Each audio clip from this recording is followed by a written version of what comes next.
continue justement, on va se plonger dans ce que vous avez certainement commencé à discuter depuis ce matin, cette question de l'urgence démocratique. Laurence nous le rappelait à l'instant, voilà, le risque de voir un Parlement européen plus encore avec une présence de l'extrême droite ou de la droite extrême encore plus importante qu'elle ne l'est aujourd'hui. Voilà, on verra dans quelques mois ce que ça donne, mais on voit tout de suite que dans le cadre de cette campagne qui est en train de démarrer, la mise sur agenda politique et médiatique et globalement du fait de l'extrême droite, pour en parler, je vais vous demander d'accueillir Delphine Rouillot, directrice générale de France Terre d'Asile, Marie-Lise Léon, secrétaire générale de la CFDT, Jean-Pascal Labille, secrétaire général des Mutualités Socialistes, Solidaris, et Matteo Malik, rédacteur en chef du Grand Continent.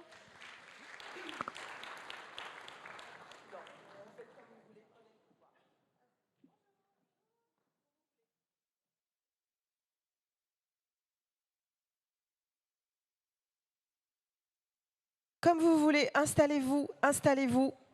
Bienvenue à tous les quatre.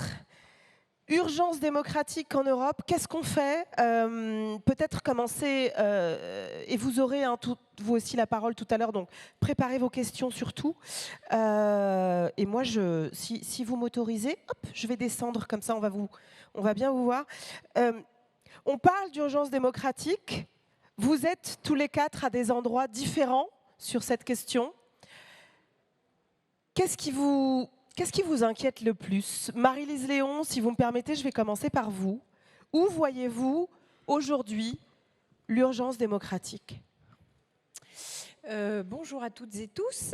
C'est une question redoutable. Et j'en suis désolée. Ouais, alors non, mais du coup je vais faire un effort. Non, c'est très. L'urgence démocratique, elle est à la fois en France et en Europe.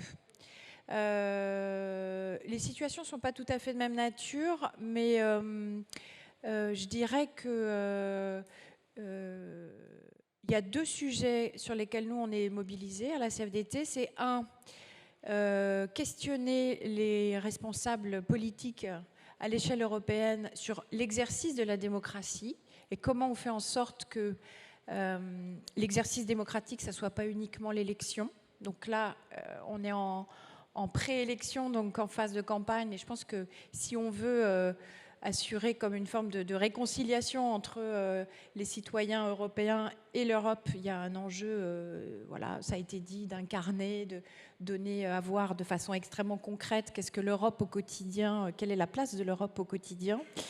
Et puis pour nous, en tant qu'organisation démocratique, l'une des actions que l'on mène, c'est, et c'est d'autant plus urgent qu'on voit que dans plusieurs pays d'Europe, l'extrême droite progresse, c'est de faire de ce moment préélectoral un travail de lutte contre les idées d'extrême droite.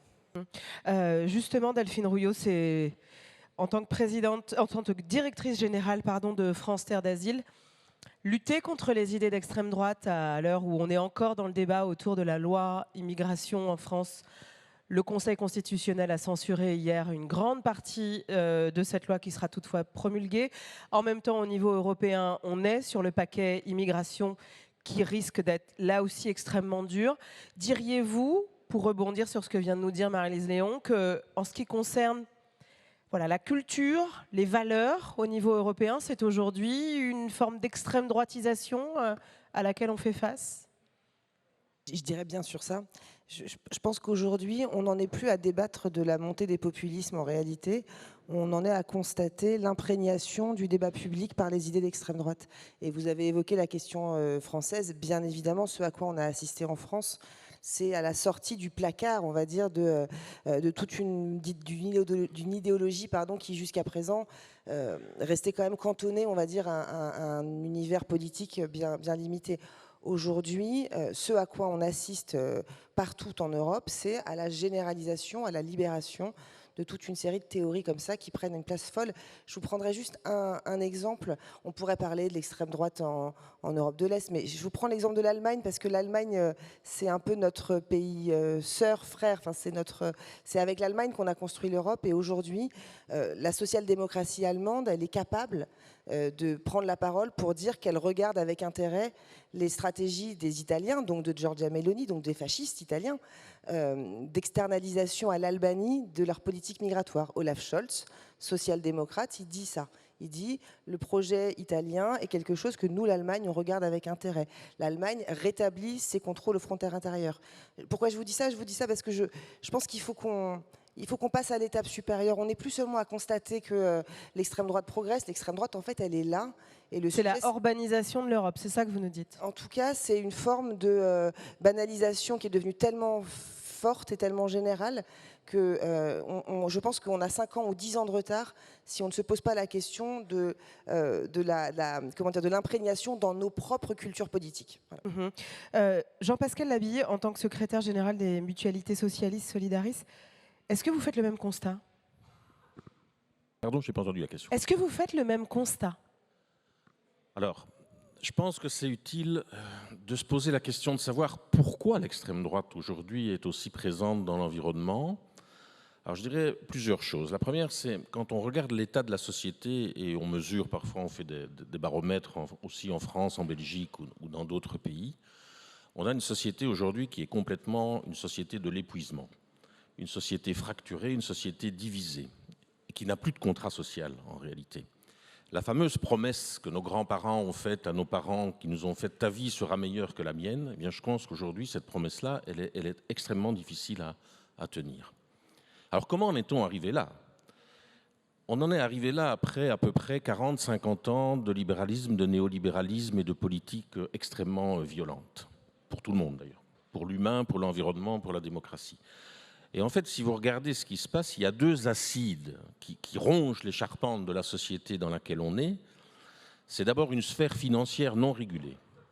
Qui croit encore dans la population que les gouvernements sont capables de réguler de grandes structures financières dans le monde bancaire ou dans le monde pharmaceutique, par exemple, ou dans le monde des médias? Donc l'État ne joue plus son rôle de régulateur.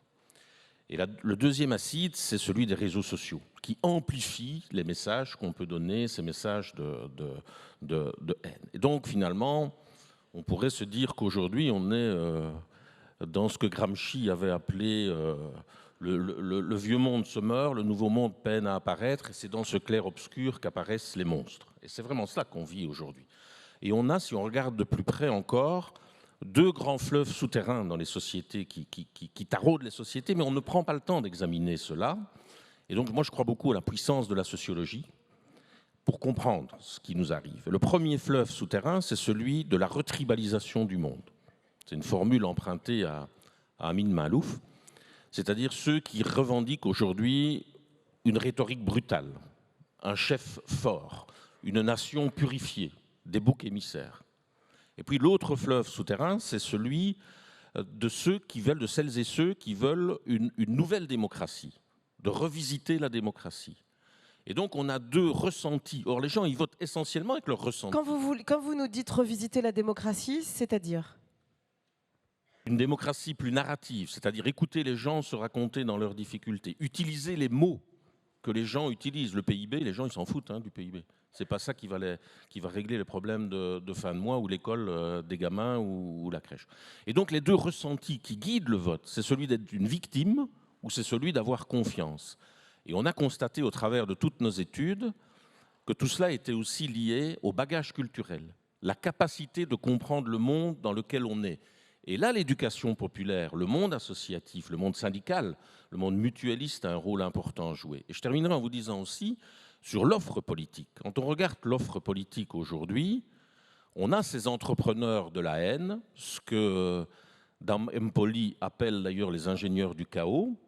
C'est des gens qui surfent sur les peurs des personnes. Et on le voit par exemple sur la proposition de l'extrême droite en France par rapport aux agriculteurs. Et puis on a une droite, et aucun pays n'échappe à cela aujourd'hui, qui se droitise, qui est prête aujourd'hui à pactiser avec l'extrême droite.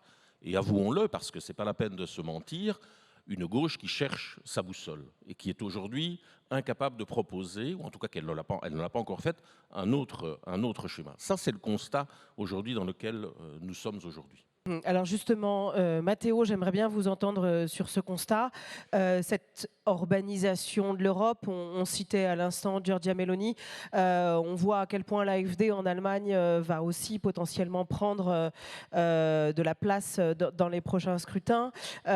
Pour autant, les Allemands, eux, ont défilé par millions la semaine dernière pour dire qu'ils ne voulaient pas de ce projet-là, de remigration. Pour ceux qui n'auraient pas vu cette actualité allemande, une réunion s'est tenue et a conduit une partie des gens de l'AfD, entre autres donc l'extrême droite allemande, à commencer à penser à un processus de remigration, y compris pour des gens qui possèdent des papiers et qui sont en règle en Allemagne.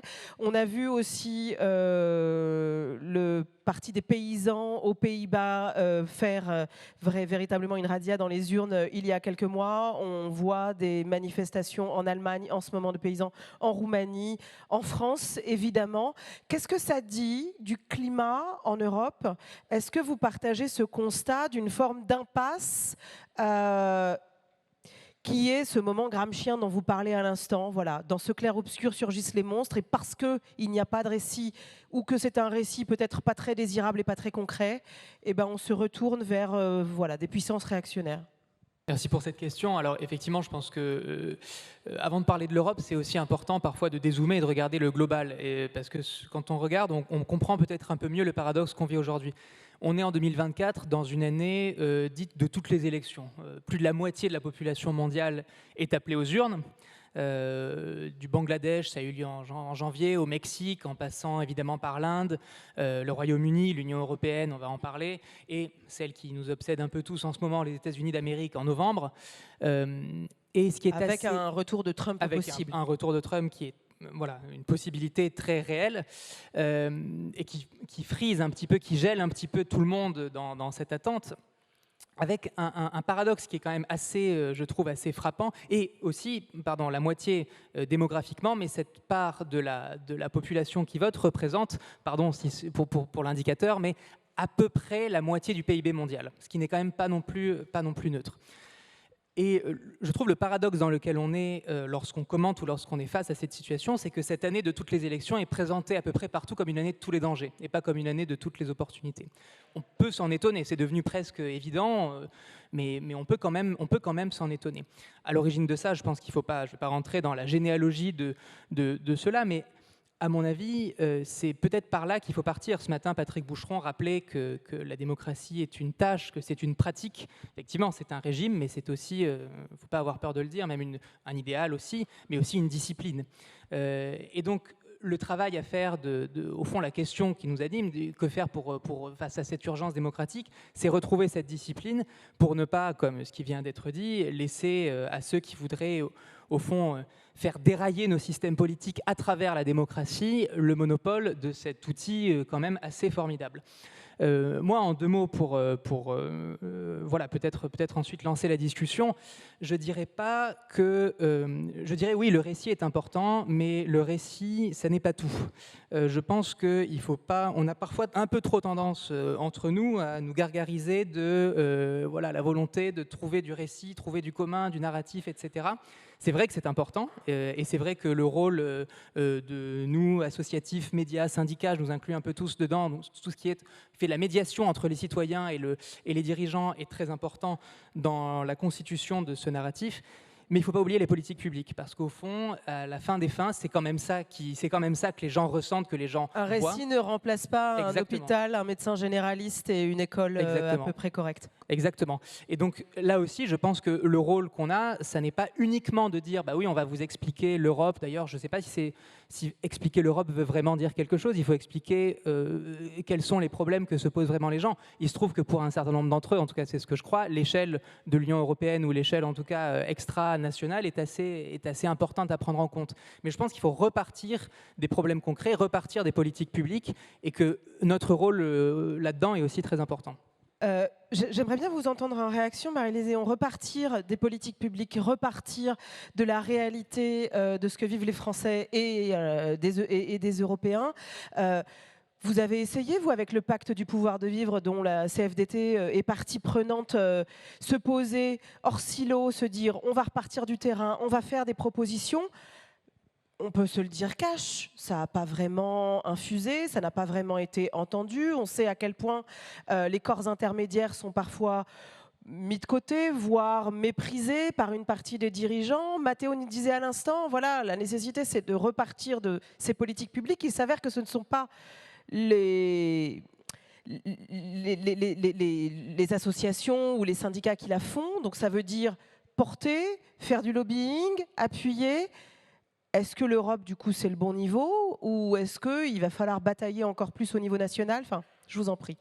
Tirez le fil que vous voulez. Alors, je commencerai par le fil du « ça n'a pas marché ».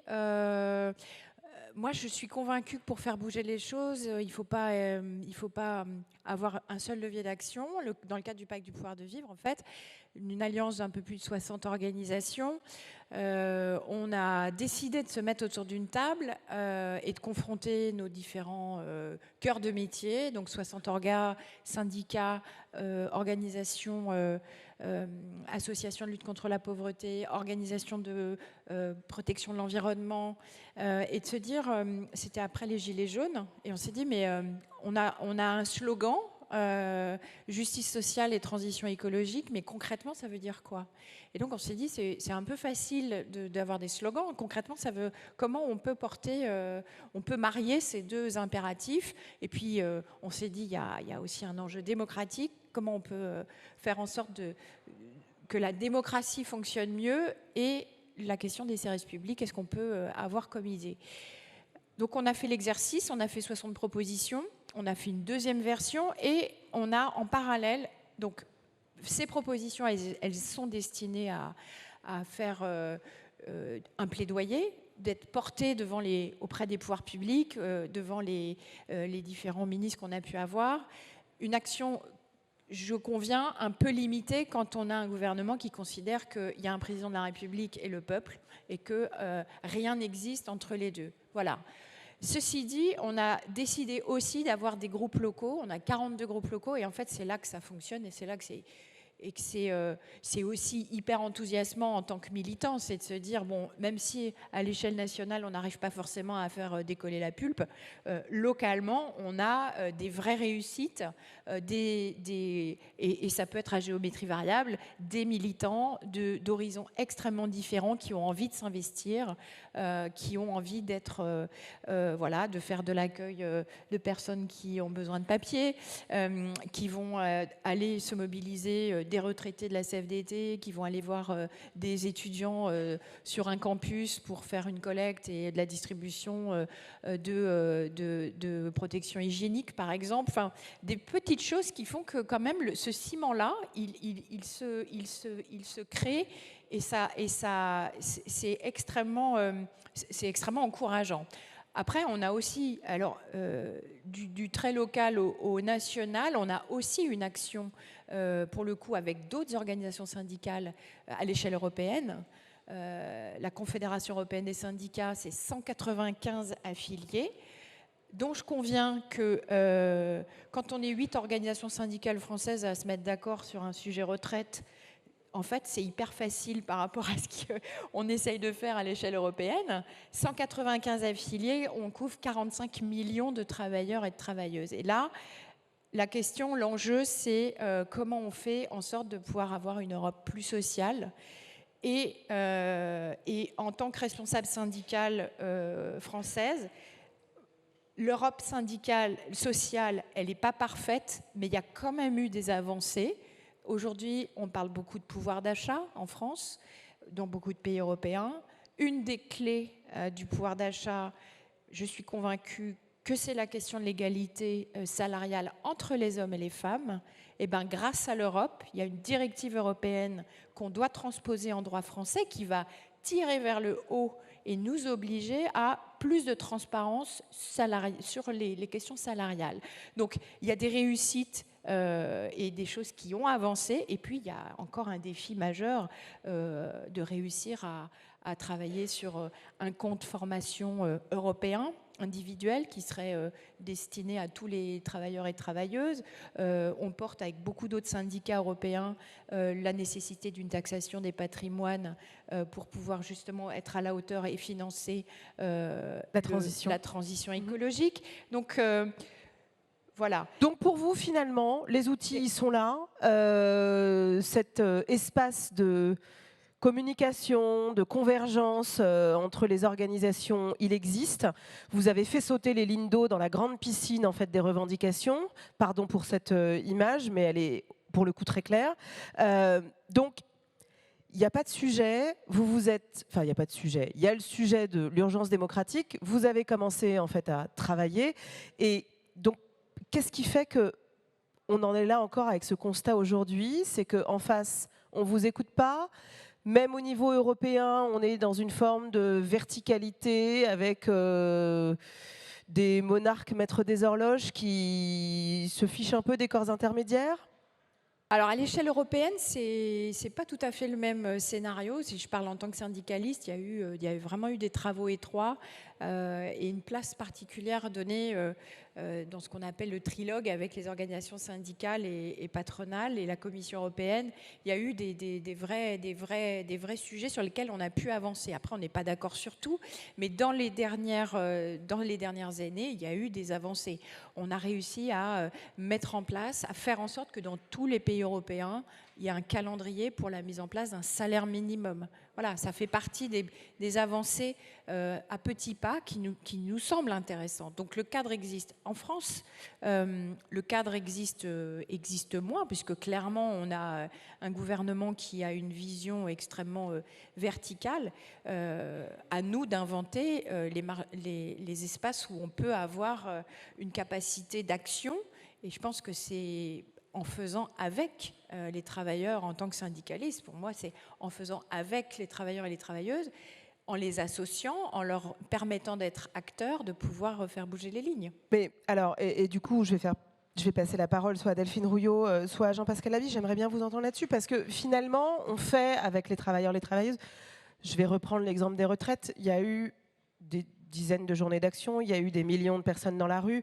On voit les paysans aujourd'hui, vous évoquiez les gilets jaunes, des révoltes, des contestations, des revendications sur les services publics, sur la dignité.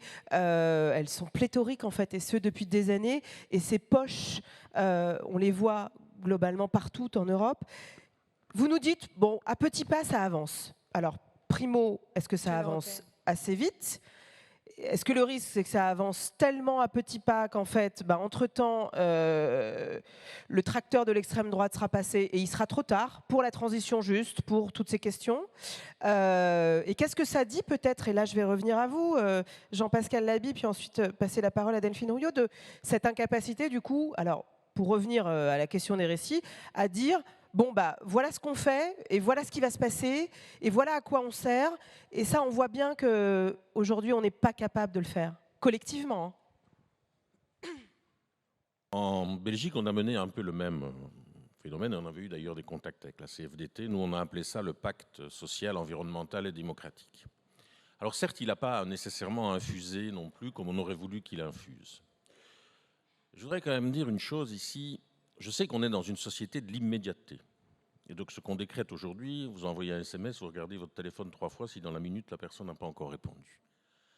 L'époque dans laquelle on est toujours aujourd'hui, et je suis intimement persuadé qu'on a la fin de ce cycle économique désastreux pour la planète, pour l'humain d'abord et pour la planète, c'est ce cycle du néolibéralisme, il est arrivé dans les années 70-80.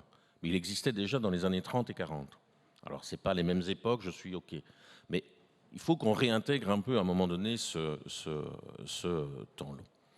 Je vais vous donner un exemple de ce qui vient de se passer il y a peu de temps en Belgique, où plus un gouvernement de droite que de gauche, même si vous avez le président du Parti socialiste qui vient souvent vous donner des nouvelles de la Belgique en France. Oui, monsieur Magnette est souvent là. Oui, mais croyez-moi, en Belgique, c'est beaucoup plus compliqué. Oui, mais déjà, vous avez un gouvernement.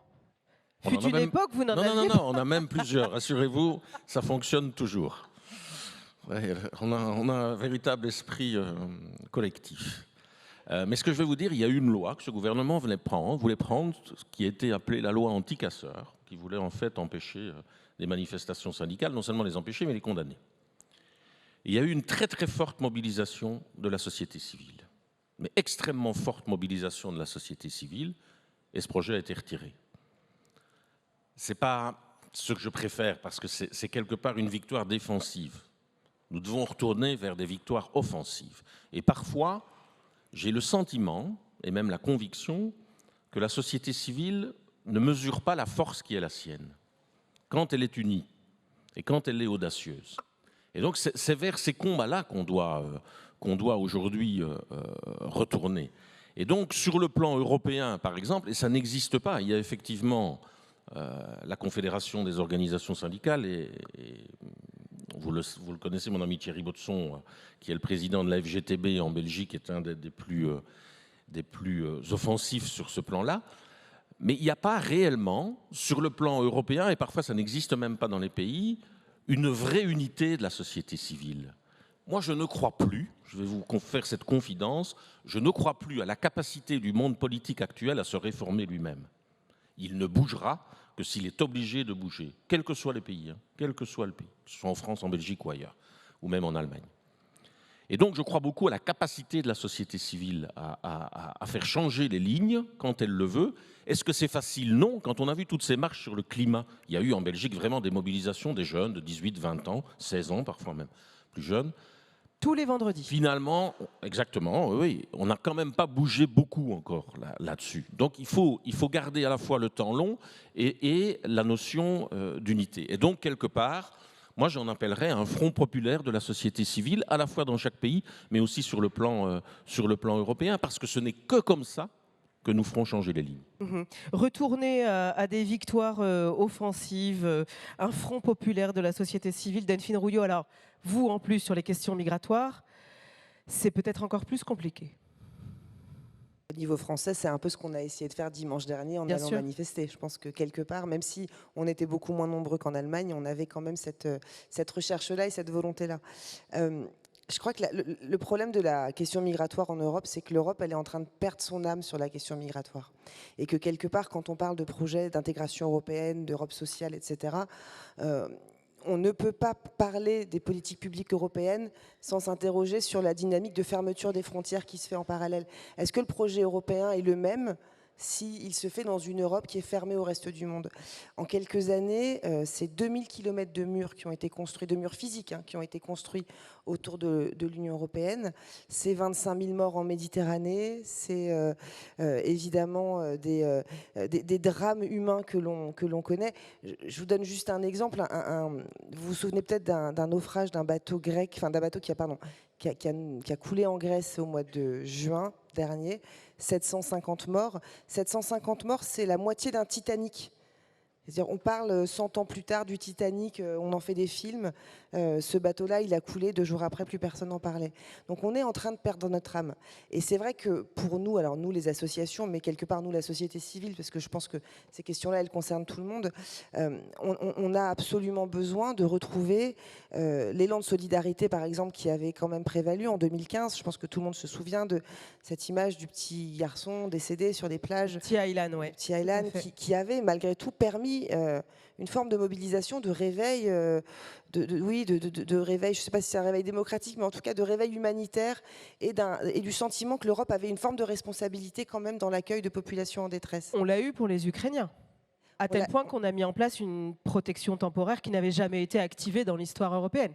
Alors, on l'a eu pour les Ukrainiens, mais quelque part, l'accueil qu'on a eu pour les Ukrainiens est le miroir de tout ce qu'on ne fait pas pour les autres. C'est-à-dire que, bien sûr qu'on peut se féliciter de la solidarité qui a été mise en place à ce moment-là, mais elle a été mise en place dans un espèce d'effet extrêmement violent de fermeture aux autres. Ouais. Je vous rappelle que quand on a accueilli les Ukrainiens, on n'a pas accueilli les étrangers qui vivaient en Ukraine, et que quand il s'agissait de délivrer des titres de séjour ou des autorisations de venir étudier à des jeunes issus notamment du Maghreb qui arrivaient en France parce qu'ils étaient francophones, et ben ces gens-là, on leur a délivré des obligations de quitter le territoire. Ouais, mais il y a même plus cynique, il y a des couples mixtes ukrainiens, non ukrainiens qui n'ont pas pu obtenir cette protection parce que c'était l'un ou l'autre. Voilà. Mais concrètement, ça veut dire quoi?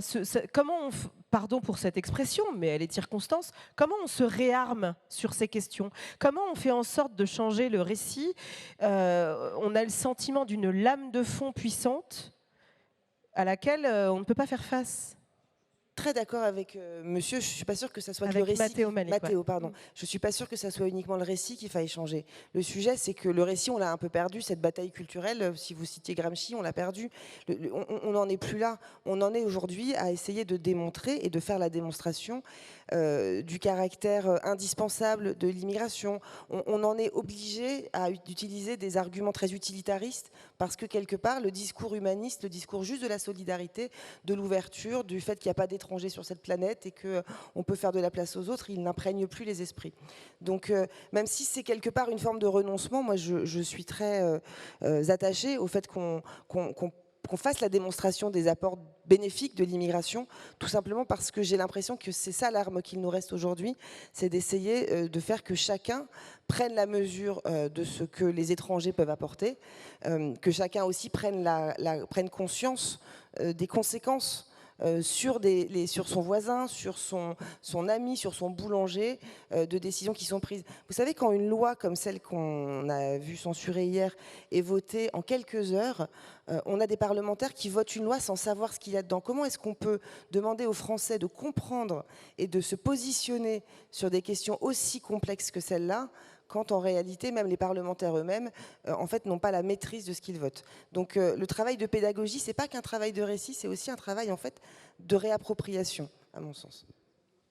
Mathéo, qu'est-ce que ça vous inspire, tout ce qu'on vient d'entendre, voilà, cette nécessité de faire de la pédagogie, de faire ensemble, c'est ce que vous venez de nous dire, Delphine. En fait, la bataille culturelle, c'est pas qu'elle est perdue, mais presque, et qu'il y a un immense travail à faire, y compris vis-à-vis des législateurs. Enfin, proposer de toute façon, voter une loi qui est déjà anticonstitutionnelle, c'est dire à quel point peut-être on a une classe politique qui est au-delà du pas haut niveau.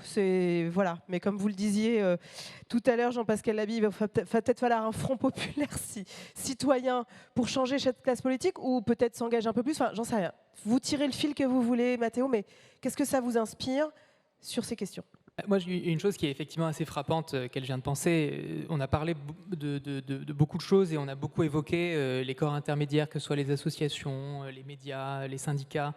Et il y en a un qui est quand même assez important et qu'on n'a pas du tout évoqué, mais qui est peut-être clé en fait dans toute cette discussion, c'est les partis politiques. En réalité, quand on parle de politique publique, quand on parle de programme, quand on parle de questions urgentes, démocratiques, normalement, pour arriver du citoyen jusqu'au législateur, et pour pas que effectivement ceux qui votent les lois les votent uniquement parce qu'il y a sur une chaîne WhatsApp quelqu'un qui leur dit de voter comme ça, et c'est qu'en fait normalement il y a la structuration d'un discours politique, d'un programme politique, d'une planification politique, pourquoi pas, qui se fait à l'intérieur des partis. Or, effectivement, on a l'impression qu'aujourd'hui, ce travail à l'intérieur des partis, pour une série de raisons que je ne peux pas expliquer, qui sont très difficiles à expliquer, dont qu'il faudrait investiguer un petit peu, mais finalement n'est plus fait, ou bien est fait d'une manière assez simpliste et assez efficace, il faut dire, par certains partis, effectivement, plutôt à l'extrême droite. Après, c'est aussi que les partis sur la dimension production des idées et du corpus idéologique et c'est pas leur faire offense, sous-traiter ça à des think tanks. Voilà, on a externalisé en fait cette fonction-là.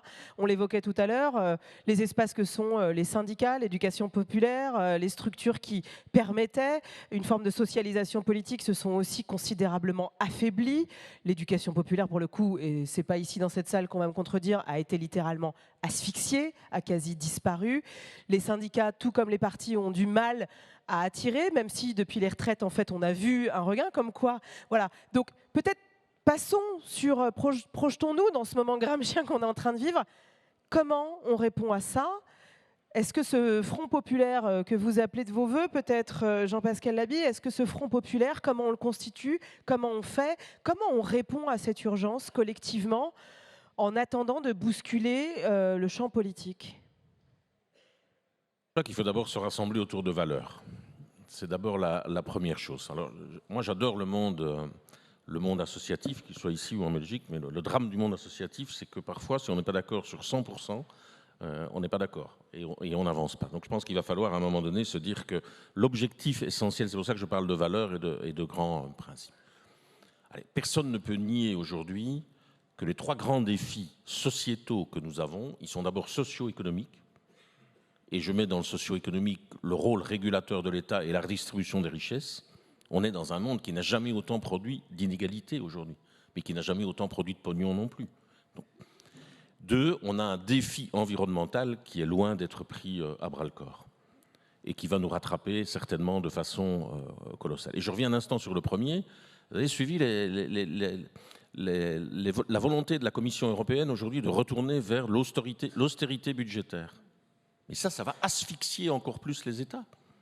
Soi-disant, on va quand même octroyer un petit moment de répit à la France, le temps qu'on arrive en 2027. Et donc ainsi, le président actuel n'aura pas à subir l'austérité budgétaire, en tout cas imposée par l'Europe. Mais je ne comprends pas, je veux dire, le rapport de force là, et on doit être beaucoup plus présent. Cette semaine, on a eu l'occasion de rencontrer un commissaire européen, Nicolas Schmit. Il dit, mais vous n'êtes pas assez présent dans, en tout cas, la société civile en tant que telle. Les organisations syndicales, c'est encore différent, mais la société civile en tant que telle. Donc ce deuxième défi, il est immense. Et le troisième, c'est se rassembler sur le défi démocratique. Et pour moi, c'est le plus important. Les 2 autres sont cruciaux, mais le troisième, c'est celui qui permettra le cadre. Et donc, c'est se rassembler autour de ces éléments-là. Ce n'est pas différent, les difficultés que l'on rencontre, que la population rencontre. Le pouvoir d'achat, la santé, l'implication démocratique, c'est la même chose en Italie, en Espagne, en France, en Allemagne ou en Belgique ou aux Pays-Bas. Hein. C'est sur ces valeurs-là qu'on doit se rassembler autour d'un projet. Et moi, je crois beaucoup à la capacité de la société civile à le faire, si elle arrive à être à la fois dans la nuance, parce qu'il y a besoin de nuance, dans la radicalité, et ce n'est pas du tout incompatible, dans l'audace et dans l'unité. Mais se rassembler autour de ces projets-là, et c'est à nous à les définir. Et notre grande force, et nous l'oublions souvent, c'est que nous sommes ancrés dans la société.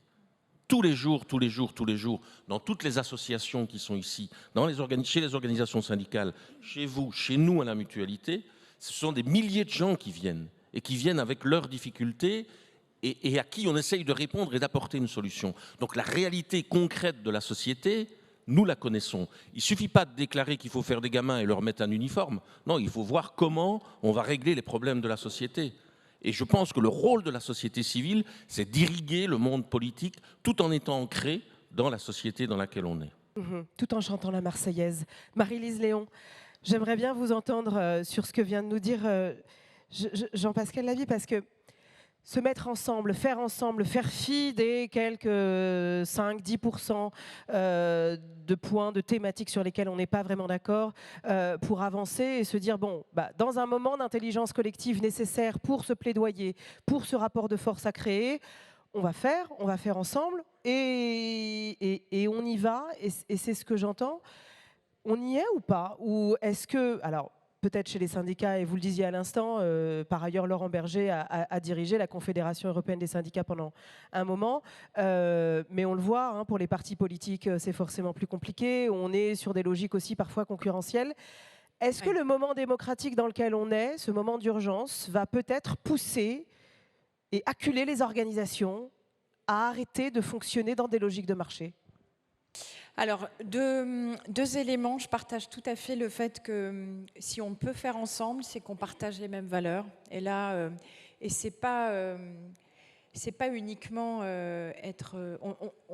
quand on a ces fondamentaux en commun, on est capable justement de surmonter nos différences. Et nous, c'est ce qu'on a fait dans le cadre du pacte du pouvoir de vivre.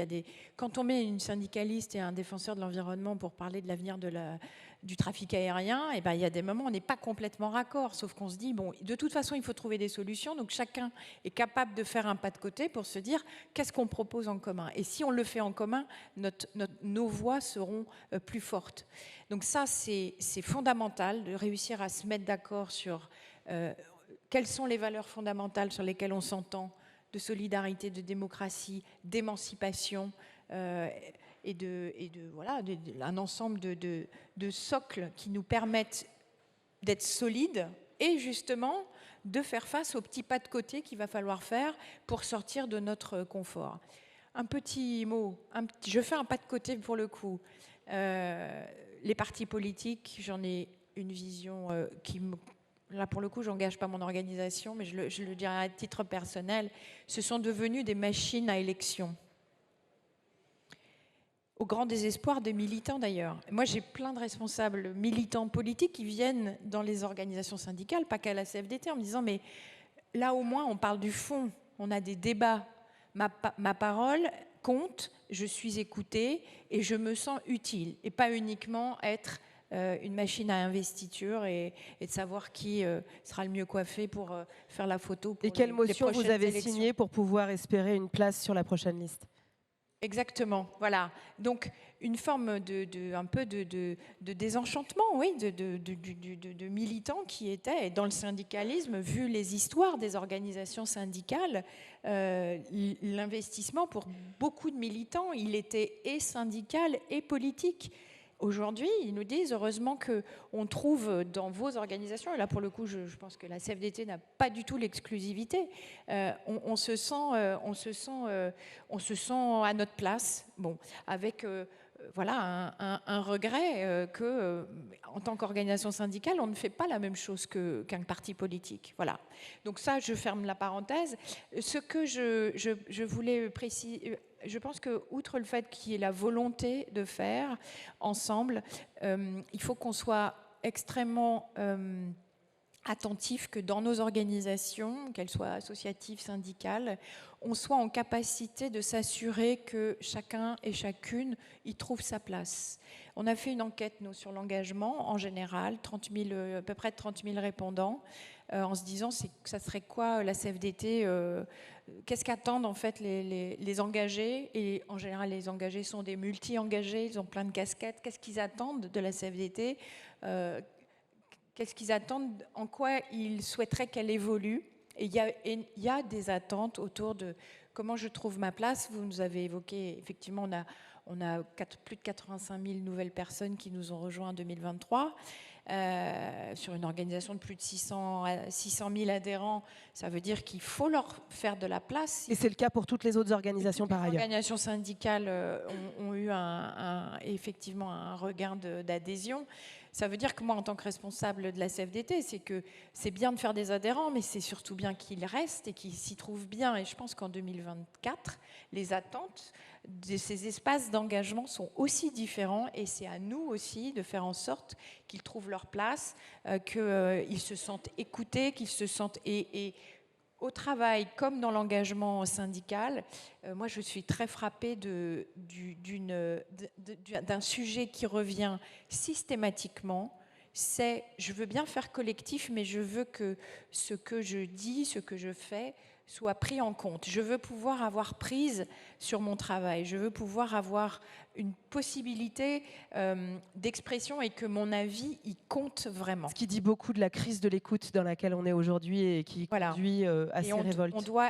Nous devons, organisations syndicales, associations, prendre soin de faire en sorte qu'on reste des espaces d'épanouissement et de volonté d'engagement. Voilà. Delphine. Je partage évidemment. En fait, quelque part, alors moi je dirige une association qui a ce truc particulier qu'elle a très peu d'adhérents. Donc on a une association professionnelle, ce qui est aussi une partie du mouvement associatif. Et mon envie à moi, c'est que quelque part, on se fasse un peu hacker notre cadre d'engagement. C'est-à-dire qu'on a vu ces dernières années, on parlait des questions de climat, on a vu ces dernières années des jeunes, parce que c'est quand même beaucoup un sujet pour moi aussi de dynamique générationnelle, mais des jeunes être capables de créer, à partir de rien, en fait, un vrai mouvement d'engagement sur les questions climatiques. Je pense que sur les questions de violence faites aux femmes, il y a eu aussi comme ça une espèce de dynamique qui est un peu née d'elle-même, quoi, et qui dans lequel beaucoup de jeunes que vous ne retrouverez jamais engagés dans des partis politiques, voire même dans des syndicats étudiants comme ils auraient pu le faire il y a quelques années, quelque part ces mouvements-là sont devenus des cadres d'engagement qui sont tout aussi dignes et tout aussi efficaces, et quelque part peut-être encore plus parce qu'ils savent parler à des générations auxquelles nos organisations savent peut-être un peu moins parler. En tout cas, je parlerai que pour la mienne.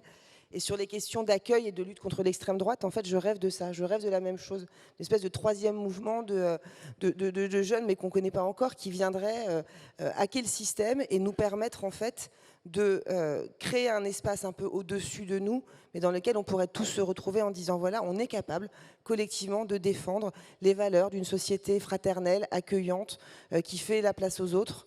Mais c'est un peu un vœu pieux parce qu'en même temps, je suis assez lucide sur le fait que, en tout cas, c'est pas nous qui seront en capacité de l'inventer. Mais ce qui est intéressant dans ce que vous dites, et ça, Mathéo, j'aimerais bien vous entendre là-dessus, parce que finalement, cette idée de hacker le système, de faire en sorte de porter autre chose, de dire, mais en fait, on va, ces valeurs, elles sont importantes et on va les porter, et il faut qu'on aille vers ça, vers une société plus égalitaire, plus inclusive, etc., etc. Ça pose les questions de ces espaces d'intermédiation que sont les médias, qui donne à voir en fait le réel, qui donne à voir. Alors est-ce que c'est un miroir? Parfois il est souvent déformant, parce que typiquement cette contre-société, pour reprendre l'expression de Roger Sou qui est dans la salle, qui est tout cet espace associatif, cette dynamique, ces engagements. Bon, bah pardon, mais alors dans les médias, c'est pas du tout ce qu'on voit. On a le sentiment d'une impasse totale, de fin du monde. Qu'est-ce que ça dit de la capacité des médias à dire le réel? Et qu'est-ce que ça dit aussi de certains médias, suivez mon regard, qui ont un agenda et qui donnent à voir tout ce qui n'existe, enfin, rien de ce qui existe aujourd'hui. Donc là-dedans, quelle est la place en fait de ces médias-là pour faire de l'intermédiation et pour peut-être porter tout ce qui se passe? Effectivement, c'est un point, ce qui vient d'être dit, absolument crucial, je pense, sur... effectivement, qui est d'ailleurs très difficile à décrire, c'est très difficile à en parler parce qu'on a l'impression soit d'être irénique et d'en parler en fait comme... On a souvent du mal à l'incarner parce qu'en réalité c'est une succession de petites initiatives, petites entre guillemets, grandes par ce qu'elles font, mais très localisées, très, très spécifiques. Il y avait dans l'étude qui a été montrée avant une expression assez intéressante sur les militants désabusés, je crois.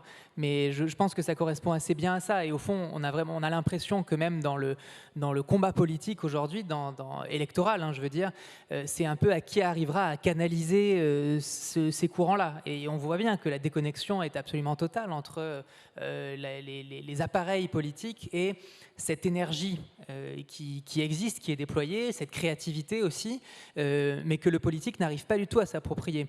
Alors sur votre question, Nora, sur comment est-ce que les médias peuvent en parler, c'est une très bonne question parce que là aussi, je pense qu'il y a plusieurs tentatives.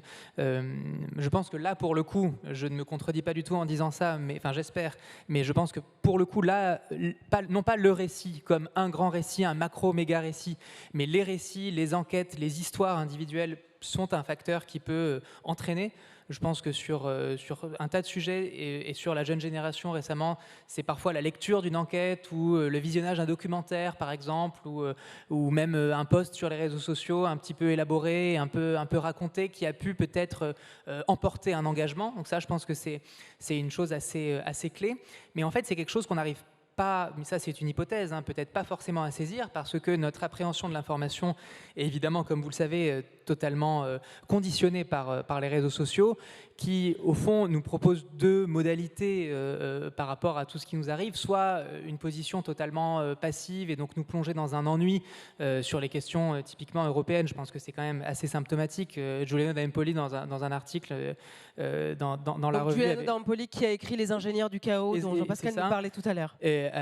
Parlait dans la revue un jour de ce qu'il appelle l'euro-ennui, c'est-à-dire que la capacité quand même qu'a l'Europe à créer de l'ennui chez les gens lorsqu'on veut leur parler d'Europe. Bon, on a soit cette modalité-là, soit une modalité qui au contraire est de l'excitation, de la rage et au fond du vertigineux, c'est-à-dire il se passe tellement de choses, tout d'un coup sur tous les écrans de télévision on voit des médecins parce que c'est le Covid, ensuite on voit des généraux parce que c'est la guerre en Ukraine, ensuite on a l'impression qu'une macro-actualité chasse l'autre et qu'au fond on ne sait plus où porter son regard, là où effectivement dans la société, et ceux qui travaillent avec les gens au quotidien le voient, il se passe beaucoup de choses. Et les médias effectivement ont une difficulté à faire ça. Donc l'enquête peut être un mode, l'enquête sociologique aussi, hein, le fait d'essayer justement de faire la sociologie de ça, mais c'est quelque chose qui prendra du temps et où justement là l'immanence et l'immédiateté ne sont absolument pas souhaitables. Ce que vous êtes en train de nous dire, c'est qu'il faut arrêter les chaînes d'infos?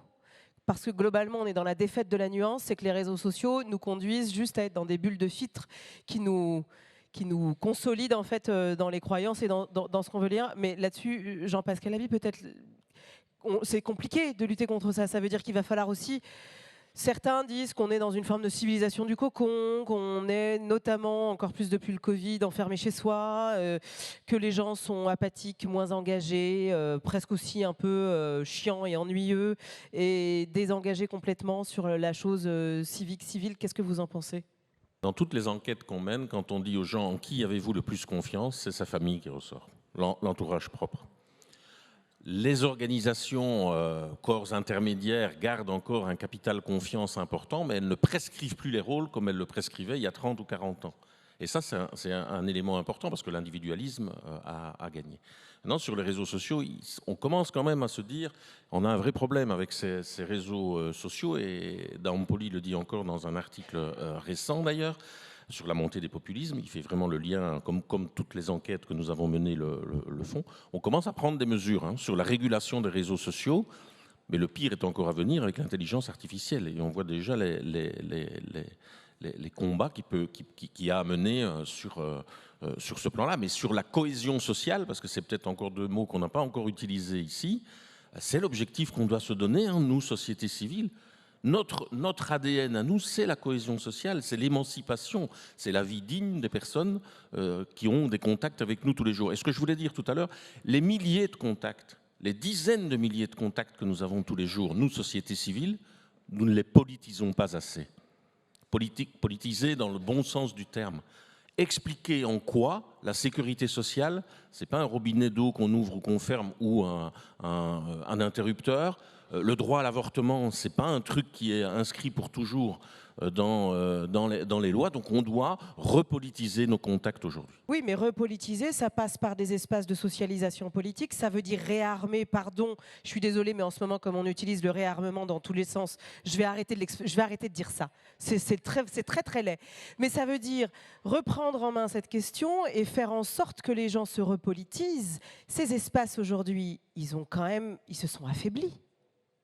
Totalement affaiblis. Ce qu'on avait des maisons du peuple ou des maisons de rencontres, etc. Bien sûr qu'ils se sont affaiblis, mais c'est ce chemin qu'on doit retrouver aujourd'hui, adapté à la société d'aujourd'hui. Au lieu de regarder Hanouna, c'est peut-être d'aller un peu discuter politique. Oui, mais c'est des choses de ce type-là. C'est aussi à nous à faire notre propre autocritique.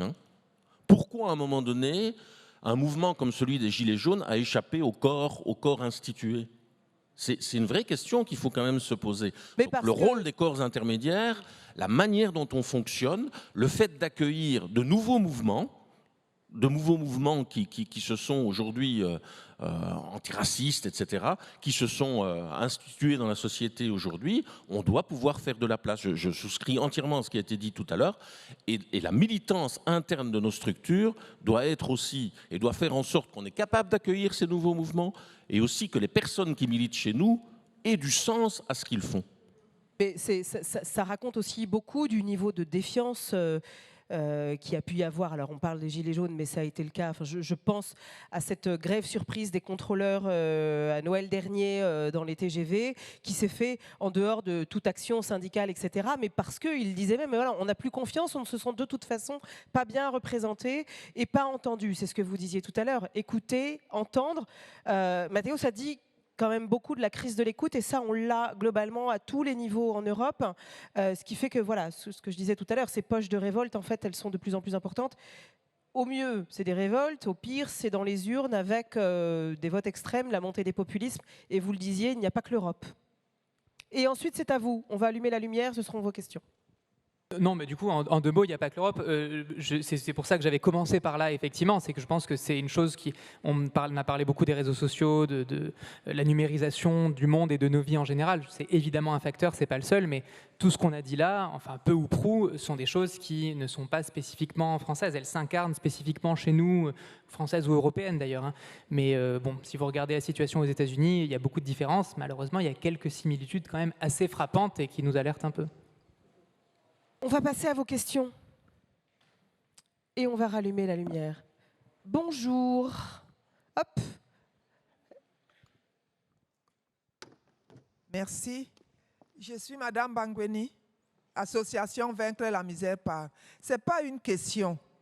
J'ai écouté, mais ce que je vais rebondir, parce que c'est bien d'écouter, c'est bien de critiquer, mais il faut apporter quelque chose.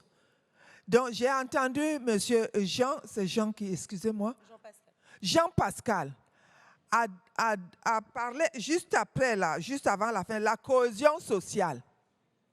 La cohésion sociale. Vous avez parlé de beaucoup de mots qui ont attiré mon attention. Vous savez, quand j'étais petite, on parlait que la main a 5 doigts. Chaque doigt a sa taille et sa fonction, mais chaque doigt est important pour la main. Donc, il y a les petits doigts, il y a le majeur, il y a l'annulaire, il y a l'auriculaire, mais eux tous sont importants. Donc, écoutez tout le monde, travaillez ensemble, ce n'est pas une seule personne. Donc, aujourd'hui, on a fait l'atelier. Et dans cet atelier, on a parlé beaucoup du travail en commun. Nous devons avoir au milieu de nos organisations, toute personne qui peut apporter un plus a besoin d'être écoutée. Même si nous n'avons pas les mêmes, on ne doit même pas avoir les mêmes idées, mais nos idées doivent concourir à aller vers l'objectif final, une complémentarité. Merci. Merci beaucoup de votre intervention, madame. On continue. Ah bah, hop. Une remarque qui se terminera par une question sur le premier dessin de l'humoriste. La démocratie, ce n'est pas que le droit de vote. Certes, si on n'était pas convaincu de cela, on ne serait pas là. Ceci étant, pour les plus anciens, ils se rappelleront de la pile Vendère, le droit de vote, c'est le contraire de la pile Vendère. Il s'use que si on ne s'en sert pas. Qu'est-ce que vous comptez faire pour que le taux d'abstention aux élections européennes ne soit pas catastrophique ? Merci beaucoup. Est-ce qu'il y en a de l'autre côté? Je vois pas grand-chose, pardon, j'ai plus mes lunettes. On va commencer par répondre à ces deux-là. Peut-être Jean-Pascal, comme vous avez été interpellé, évidemment, cohésion sociale, on est les 5 doigts d'une même main. Oui, bien sûr, et c'est ce que j'ai appelé tout à l'heure la démocratie narrative. C'est écouter les gens se raconter dans leurs difficultés. Souvent, la classe politique prend des décisions sans avoir été nécessairement imprégnée de la réalité du terrain. Et ça, c'est notre rôle aussi, à nous, société civile. Donc oui, bien sûr que la démocratie narrative, écouter les gens, les respecter d'abord dans les difficultés qu'ils vivent et les écouter pour trouver les solutions. Et alors concrètement, comment on fait pour répondre à monsieur, pour pousser les gens à aller voter et éviter ce mur, cette impasse qui s'annonce? Moi, je vais parler de ce que la CFDT fera auprès de ces centaines de milliers d'adhérents. Donc, c'est 2 choses. Un, régulièrement parler d'Europe, parler du vote, expliquer en quoi c'est important de participer à l'élection et de pouvoir faire user ce droit de vote. En expliquant voilà, quelle est notre vision de l'Europe, quel projet d'Europe sociale et solidaire on souhaite voir se construire, et que ça passe par une participation la plus massive possible des travailleurs et des travailleuses à l'élection européenne. La deuxième responsabilité que l'on souhaite que l'on assume, c'est éclairer le débat public, c'est-à-dire qu'on va régulièrement, alors on a des diffusions, on a des médias internes, un hebdo qui paraît toutes les semaines, donc comme son nom l'indique, Syndicalisme Hebdo. Quand vous êtes adhérent à la CFDT, tous les mois vous recevez un magazine qui peut être accessible aussi en dématérialisé. Donc c'est éclairer le débat public et organiser aussi du débat, c'est-à-dire qu'on va recevoir, comme vous le ferez dans quelques secondes, les principales formations politiques. Donc nous faisons le choix et nous l'assumons de ne recevoir toutes les formations sauf celles de l'extrême droite. Et donc on va les interroger sur 4 questions identiques sur l'emploi, le travail, voilà quelle est votre vision et qu'est-ce que vous portez et qu'est-ce que vous avez envie de dire à des syndicalistes. Donc voilà, ça va être des débats qui vont être également retranscrits sur notre site internet, donc qui seront accessibles au plus grand nombre. On ne donnera pas de consigne de vote, mais on souhaite contribuer utilement à ce débat public. Delphine, enfin, votre réseau, vous le disiez, c'est plutôt des professionnels, mais vous, de votre côté, comment est-ce que vous pouvez éclairer le débat autour des questions migratoires ?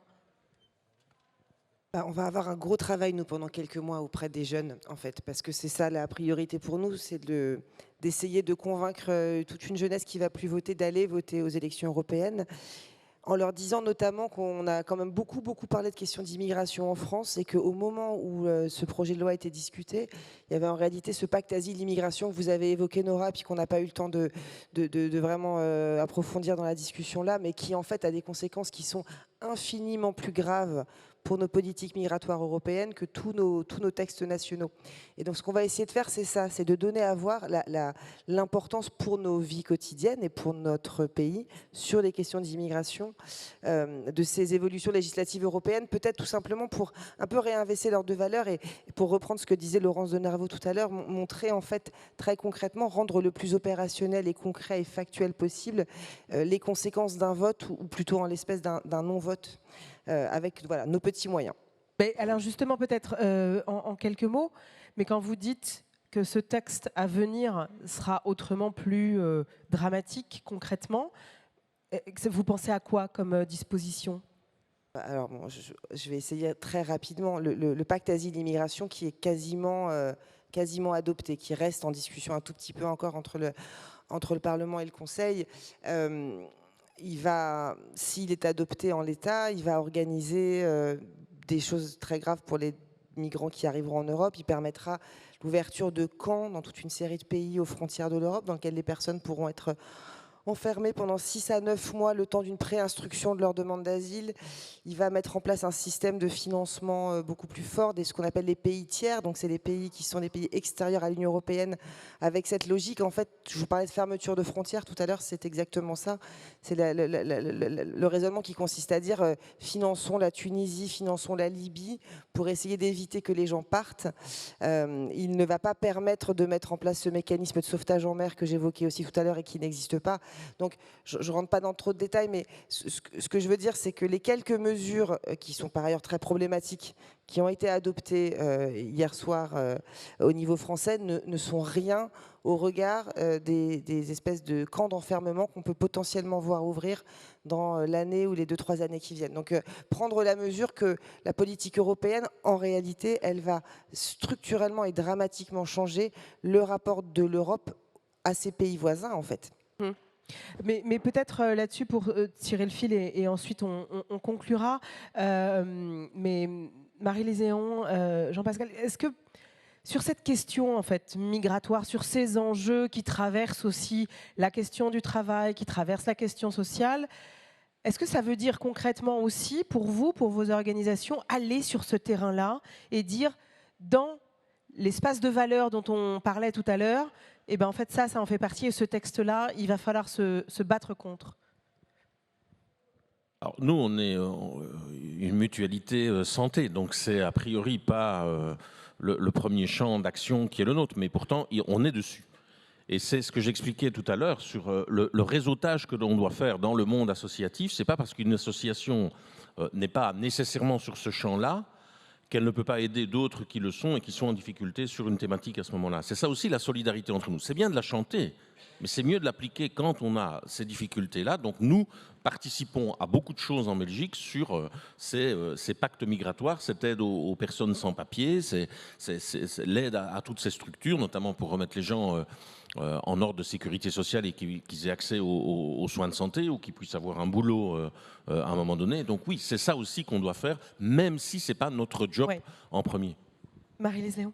Oui, deux angles sur lesquels on est aussi nous mobilisés avec la Confédération européenne des syndicats, c'est que il y a l'enjeu de respect des valeurs, de dignité et de faire en sorte que les personnes soient dignement accueillies en Europe. Donc ça, on le partage et on plaide et on essaye de faire évoluer les choses auprès des institutions européennes, dans le cadre de la Confédération européenne des syndicats. Et puis en tant que travailleur, représentant des travailleurs, il y a toutes les personnes qui sont amenées à s'occuper de cet accueil, et qui sont les professionnels de première ligne, qui se retrouvent très souvent, malheureusement, et de plus en plus souvent, en conflit éthique, c'est-à-dire entre ce que leur engagement dans le travail, la façon dont ils sont guidés, le sens qu'ils peuvent y donner et les conditions dans lesquelles il faut qu'on puisse être à leur côté pour pouvoir aussi porter cette parole-là. Et on le fera bien entendu aussi à l'échelle française, à la fois auprès des fonctionnaires que l'ensemble du tissu des travailleurs sociaux qui vont devoir faire face, eux, concrètement, à des situations extrêmement compliquées.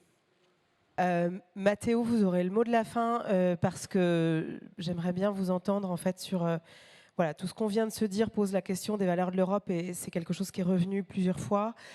On le disait, hein, cette tentation xénophobe, cette urbanisation. Qu'est-ce que ça dit du niveau d'enfermement peut-être de cet espace et peut-être pour tirer le fil de la question de monsieur, lors des précédentes élections européennes, Emmanuel Macron s'était extrêmement engagé sur ces élections, ce qui nous avait conduit à, contre toute attente, voir un regain d'intérêt, à une repolitisation de l'enjeu. Est-ce que vous voyez la même chose? Qu'est-ce qui pourrait peut-être nous conduire collectivement, là, aujourd'hui, à repolitiser cette question et à pousser les gens autour de nous aux urnes? Merci effectivement pour reboucler avec la question de monsieur. Je pense que ça peut paraître un peu contre-intuitif, dit comme ça, mais je pense que la priorité, ça ne doit pas être de vouloir à tout prix parler d'Europe, vraiment. Au sens où ça ne veut pas dire qu'on ne va pas parler des choses d'une manière européenne ou avec un angle européen ou avec, voilà, en prenant en compte cette échelle-là. Mais ça veut dire que vraiment il y a un risque de perte d'attention qui est très très fort si on veut convaincre des gens de leur dire en fait on va vous parler d'Europe. Je sais que c'était le mot de Macron au début de sa conférence et ça a fonctionné assez bien sur sa base électorale, mais je pense que ça ne peut pas être en tout cas une... On va vous parler de votre réalité ou il ne faut juste pas dire aux gens que ça va passer non, cette réalité par l'échelle européenne? C'est pas du tout ce que je dis. Non, je pense qu'il faut parler, nous typiquement, deux propositions, enfin 2 idées, projets même qu'on porte concrètement avec le grand continent, c'est d'une part essayer, alors évidemment nous aussi on va donner la parole voilà, aux têtes de liste, etc. en français, pas uniquement, on essaye aussi de faire intervenir les autres, des têtes de liste dans d'autres pays, mais donc c'est intéressant effectivement d'avoir les doctrines européennes de ces différents partis. C'est aussi intéressant de mobiliser des chercheuses et des chercheurs pour essayer de comprendre quelles sont les lignes de clivage, parce que je pense que à chaque élection, il y a cette occasion de effectivement montrer un peu, non pas faire le comparatif des programmes, mais essayer de montrer, un peu comme ce qui a été fait dans l'étude précédemment, mais je pense qu'il y a une variété de thèmes sur lesquels on peut le faire. Quels sont vraiment les points de blocage, les points d'accrochage, les points de clivage? Ça, c'est des choses qui peuvent motiver les gens à aller voter. Se dire ah mais non, effectivement là ce truc là me concerne, moi je suis pas d'accord avec ça, je veux bien m'engager ou en tout cas à minima aller voter là-dessus. Et puis la deuxième chose, c'est cartographier un petit peu ces différences politiques. Je pense que les élections européennes sont une bonne occasion pour expliquer ce qui se passe politiquement dans les autres pays de l'Union européenne, puisqu'après tout, c'est peut-être les seules élections où vous avez vos voisins qui votent pratiquement le même jour que vous, presque au même moment que vous, dans la plupart des cas. Donc là aussi, c'est un travail qu'on fera de suivi de ces élections à une échelle vraiment continentale. Non pas pour dire c'est pareil dans tous les pays et en fait votre vote va avoir un impact. C'est pas tant de dire ça, plutôt que de situer un petit peu la responsabilité électorale, si j'ose dire, des citoyens et des citoyennes en France à partir d'un exemple qui est quand même démocratiquement assez intéressant, et je pense que ça peut valoir le coup justement d'intéresser par ce biais-là.